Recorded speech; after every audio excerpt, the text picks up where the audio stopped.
साथ।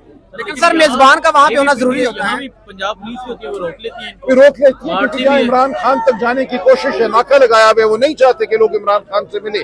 पंजाब में आके उन्होंने फैसला किया कि हम इतनी बड़ी तादाद में एमपीएस को मारे पीटेंगे, तो एक सीन पैदा होगा। ये तो इदारों का फैसला है, पंजाब हुकूमत का फैसला है, इसका जवाब आप मुझसे क्या मांग रहे हैं? अभी सर ये मसला हल करनी चाहिए कि कोई मसला नहीं था, ये सिर्फ और सिर्फ बेवकूफी या साजिश की बुनियाद पर एक मसला बनाया गया। एक बहुत अच्छा इवेंट था, इस्लामाबाद से लोग गए, पेशावर से लोग इस्लामाबाद इकट्ठे हुए, वो लाहौर गए, वहां मिले, वहां बैठे, अगले दिन वापस आए। इसमें कोई तनाज़े की बात नहीं थी, वहां किसी को मदऊ नहीं करना था प्रेस कॉन्फ्रेंस पर।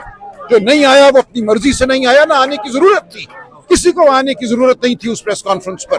मैं सिर्फ इसलिए गया कि वजीर आला आया हुआ है, अच्छा नहीं लगेगा कि वो अकेला प्रेस कॉन्फ्रेंस करे। वहां सिर्फ 3 लोग मौजूद थे अली अमीन साहब के साथ, मैं, अहमद बच्चर साहब और लतीफ खोसा साहब। अगर कोई चौथा आना चाहता तो आ सकता था, ना दावत की जरूरत थी, ना किसी को रोकना था हमने।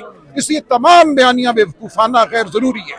अच्छा 5 से 10 तारीख का पीक ये खान साहब ने डाला जेल से, वही रहेगा जो खान साहब का हुक्म है, वही हुक्म है, उसके अलावा कोई तारीख, कोई 90 दिन कोई मानी नहीं रखती। सर जैसे आप जवाब दे रहे हैं, जब बड़ा जारहाना जवाब दे रहे हैं, अगर दूसरी तरह से भी इस तरह जवाब देता है तो फिर देखेंगे। फिर जो मैं बात कर रहा हूँ वो ठीक कर रहा हूँ, अगर किसी में हिम्मत है, मजाल है इस बात को रद्द करने की तो मैं देख लूंगा। तमाम गुफ्तगू बेवकूफाना की गई है और अगर इसके बाद कोई बात हुई तो हम तादीबी कार्रवाई करेंगे।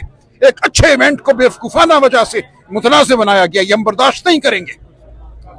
तो सर ये अंदर बैठ के मामला नहीं थे तय, क्यों ट्वीट की किसी ने? फिर क्या वजह थी एक प्रेस कॉन्फ्रेंस के बाद ट्वीट करने की? कौन सी वो प्रेस कॉन्फ्रेंस? कोई ऐसा कोई बड़ा वाकया था कि वहां होना ना होना इस बायस था कि ट्वीट की जाए? मैं उस ट्वीट को भी कंडेम करता हूँ, खबरदार आइंदा किसी ने ऐसी कोई हरकत की। सर आप लोगों ने उनसे राब्ता किया, उनको कोई जरूरत नहीं राब्ता करने की, जिसने गलती की है वो माफी मांगे। सर इससे तो लगता है अली हमजा माफी मांगे, जो भी होगा वो देखा जाएगा, ये अंदरूनी मामला है ये। सर इससे तो लगता है कि अली हमजा को फारिग किया जा रहा है। कोई फारिग नहीं किया जा रहा, वो अपना काम करें, जिस काम के लिए उनको मुकर्रर किया गया है उनको वो काम करना है। उनको पंजाब को मोबिलाइज करना है, पंजाब में उन्होंने तहरीक चलानी है, उनका ये काम है, उनका काम ट्वीट करना नहीं है। अच्छा सर ये बता दें मिर्जा अफरीदी के फार्म हाउस पे जो जाया गया, इस पे भी मेरा कोई ताल्लुक नहीं है इससे, ना जाते तो बहुत बेहतर था, मेरा इस बात से कोई ताल्लुक नहीं है, ना जाते तो बेहतर होता। ये बिल्कुल वाज़ेह बात है कि पाकिस्तान तहरीक इंसाफ किसी को पैसे की वजह से टिकट नहीं देगी। अच्छा पैसे की वजह से टिकट बिल्कुल नहीं देगी। तो आप 90 दिन की बात के हवाले रद्द करता हूं, मैं उसके साथ बिल्कुल शामिल नहीं हूं। हम तहरीक चलाएंगे, खान साहब के अहकामात के तहत तहरीक चलाएंगे। थैंक यू, बहुत शुक्रिया जी।